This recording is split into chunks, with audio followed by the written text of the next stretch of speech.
Olá, boa tarde a todos. Meu nome é Ângelo e hoje eu vou estar fazendo uma apresentação que eu intitulei A Mudança da Face da Poluição Atmosférica Urbana, Produtos Químicos Voláteis. Então, eu trago aqui o artigo que eu escolhi para basear a minha apresentação, que foi um artigo publicado na revista Science em 2018, que buscou, através de dados tanto de agências regulamentadoras quanto de outros estudos sobre poluição atmosférica, estimar a participação dos produtos químicos voláteis na poluição urbana. Falando em poluição atmosférica, nós temos que ela é uma das maiores preocupações dentro da saúde pública, visto que nós, seres humanos, sempre estamos expostos à poluição presente no ar que respiramos.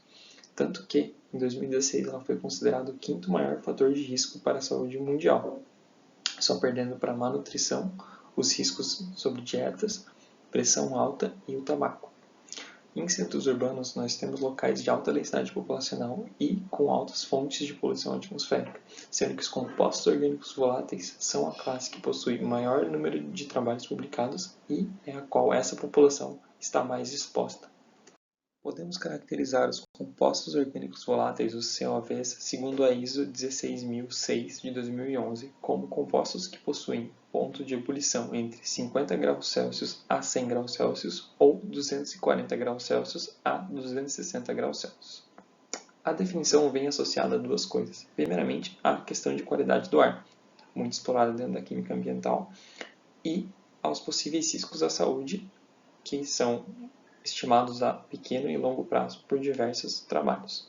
Já os produtos químicos voláteis são os produtos que possuem em sua composição algum tipo de composto orgânico volátil, podendo então liberá-lo em ambientes abertos ou fechados ao decorrer do tempo ou mediante sua utilização.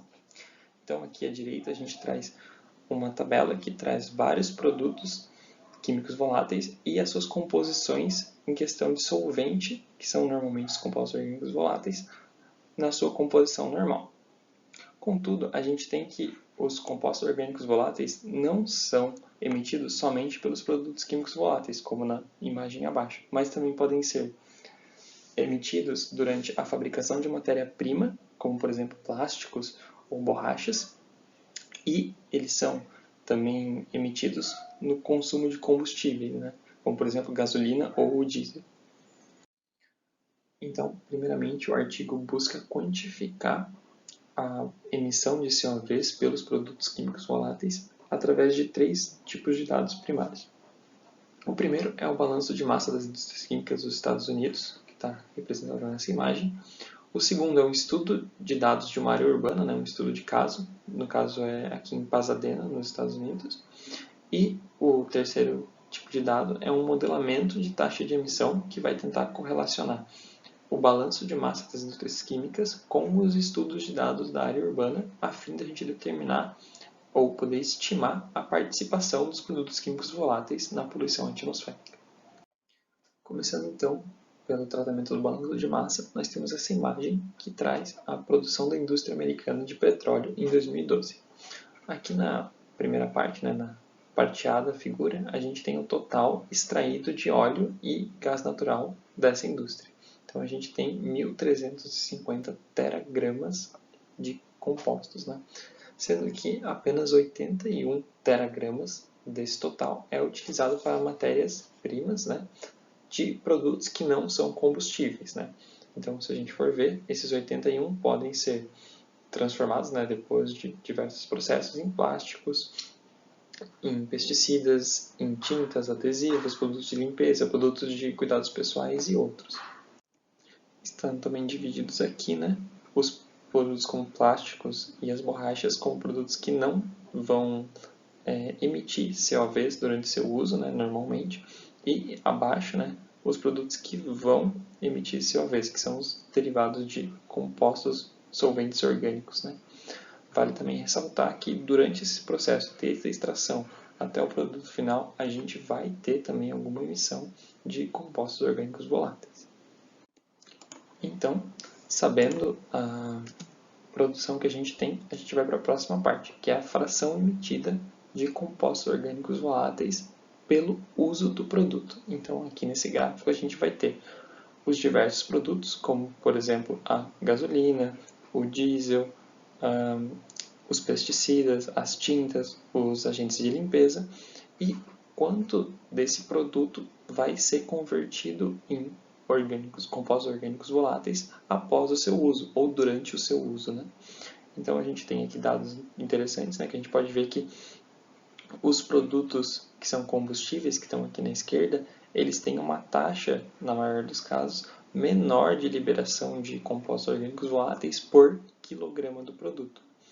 Uma coisa que a gente pode ressaltar aqui, que está no gráfico, né, é que antes dos catalisadores, dos exaustores dos carros, a gente tinha uma emissão muito maior, representada por essa estrela verde aqui. E, atualmente, né, nesse caso, os dados de 2012, trazem uma redução significativa dessas emissões.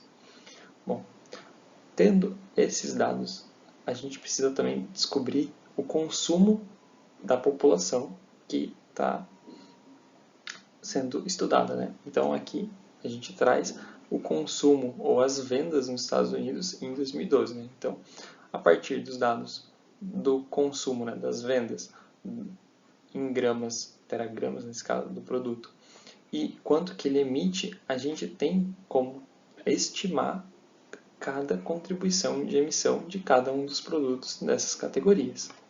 E como a gente já tinha os produtos da indústria de petróleo, a gente consegue também estimar quanto foi produzido de compostos orgânicos voláteis durante a produção desses produtos finais, né? Chegando então na parte final. Então a gente tinha essa gravura anterior, né, que a gente tinha parado aqui na questão D, e a partir disso a gente conseguiu estimar nessa parte E do gráfico, aonde a gente vai ter todas as emissões de compostos orgânicos voláteis. Eu coloquei aqui à direita, né, uma gravura um pouquinho mais representativa que traz as porcentagens. Então a gente pode ver que das emissões a gente tem 30% de emissão referente à matéria-prima, ou seja, a produção desses produtos, né, tanto dos produtos químicos voláteis, quanto da indústria do plástico, quanto da indústria dos combustíveis, que representa 30%, uma margem grande. E a gente também tem aqui, nessa parte aqui, a gasolina, a combustão da gasolina. Então a gente tem duas questões diferentes, né? Porque a gasolina, enquanto ela está no ambiente, ela pode evaporar, e querendo ou não, isso vai contaminar o ambiente, o ar, né? E a gente também tem a combustão da gasolina e a combustão do diesel, representando aqui 22%. Porém, a gente tem aqui os produtos químicos voláteis normais, né, que são utilizados pela população, e os produtos químicos voláteis industriais, que somados ocupam 48% desse balanço de massa. Então a gente pode ver que os produtos químicos voláteis representam uma grande taxa das emissões, que não era o normalmente esperado, né? Que a gente esperava, ou é de senso comum, que os carros ou a indústria dos automotores é a que mais contribui para as emissões. A gente pode ver que, de acordo com essa estimativa, né, que não é não são dados exatos, são dados estimados, né, a partir do balanço de massa, que as emissões dos produtos químicos voláteis são maiores em participação, né, do que dos automotores. Contudo, os dados que são derivados do balanço de massa das indústrias petroquímicas, eles não vão nos trazer um panorama sobre a poluição atmosférica urbana. Eles vão nos trazer um panorama geral sobre a poluição atmosférica nos Estados Unidos, visto que a poluição gerada pelas indústrias petroquímicas ou pelos usos da indústria petroquímica não vão ser só utilizados em áreas urbanas, mas sim em todo o país, no caso dos Estados Unidos.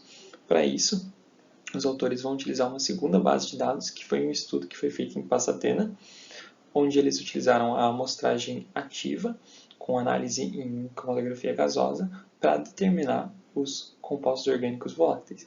Então, aqui, né, a gente tem um mapa da área, e a gente tem essa estrela azul, que é o local das amostras, né? Eles foram fazendo várias amostras ao longo dos meses, e eles determinaram, não somente em Pasadena, mas também em Paris, uma série de compostos orgânicos voláteis, essa lista aqui embaixo, né, que se estende por mais de 120 compostos orgânicos, com diversas concentrações, né, variando também, por exemplo, entre as metrópoles, né, Paris e Los Angeles.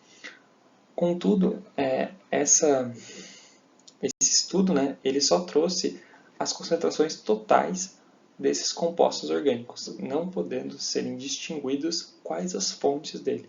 Então a gente, por exemplo, saberia que a composição de etano no ar é aquela, mas a gente não saberia dizer qual fração desse etano provém de combustíveis, qual vem de pesticidas, qual vem dos produtos orgânicos voláteis em geral.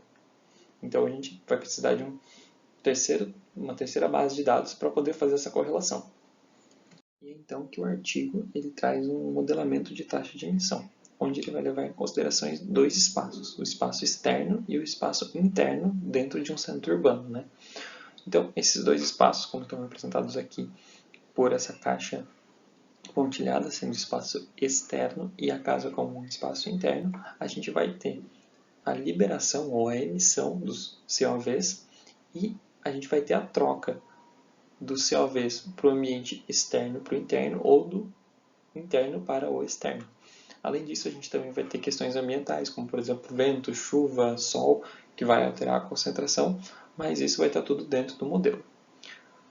Além desse modelo, a gente vai ter, como a gente já viu antes, a taxa de consumo dos produtos, tanto em meio interno quanto meio externo, e esses dados que o modelo vai predizer vão ser confrontados com os dados da área urbana que foram trazidos no slide anterior. Então, a gente tem, aqui nesse caso, né, as predições para os dados de área externa e de área interna. A gente, aqui, né, só estão plotados as questões relativas aos combustíveis. Então, todas as emissões de compostos orgânicos voláteis relacionados aos combustíveis na área externa e na área interna. E a gente pode ver que só utilizando os combustíveis a gente tem R², ou a gente tem uma correlação entre os dados razoavelmente baixa. Então, sendo R² 0,59 e de R² 0,71. Contudo, quando a gente leva em conta não somente os combustíveis, mas também os produtos químicos voláteis, a gente tem uma correlação entre o modelo e os dados reais muito mais próximo. Então a gente tem ali, no caso, para ambientes externos 0,99 de R² e para ambientes internos 0,92 de R². Com isso, com esses dados que eles são relativamente correlatos, o artigo pôde estimar a porcentagem das emissões. Então, estimando que os produtos químicos voláteis emitem cerca de 53% dos compostos orgânicos voláteis em áreas urbanas, sendo uma quantidade bem menor de matéria-prima, né, decorrente da produção, e uma taxa maior dos combustíveis.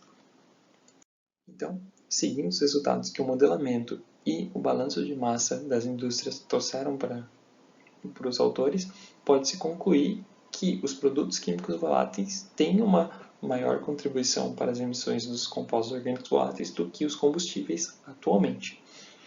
E, além disso, alguns outros estudos eles indicam que as áreas urbanas de grandes cidades no mundo elas têm emissões parecidas. Então, o estudo que foi feito em Pasadena pode ser estendido para outras metrópoles. Então, aqui eu trago um gráfico, né, desse estudo, que ele pegou diversas cidades, né, como por exemplo Santiago, a Cidade do México, Porto Alegre, e ele fez a correlação das concentrações dos compostos, e a gente tem uma relativa correlação entre essas cidades. Então a gente pode dizer que, como em Pasadena a gente tem esse tipo de tendência, algumas outras metrópoles também têm essa tendência. Então eles conseguem extrapolar esses dados.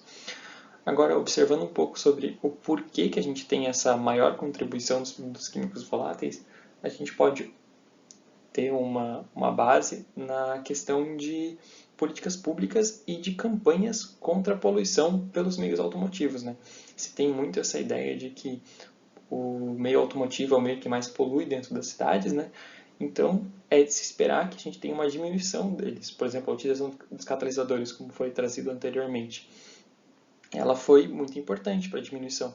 Contudo, os produtos químicos voláteis, como por exemplo produtos de limpeza, eles não têm esse tipo de regulamentação, eles não têm esse cuidado tão atento, né? Então a gente traz ali que as emissões dos automotivos decaem 8% anualmente, enquanto dos produtos químicos voláteis só caem em 7%. Então a gente tem essa diferença. Obrigado pela presença de todos, essas são minhas referências e obrigado.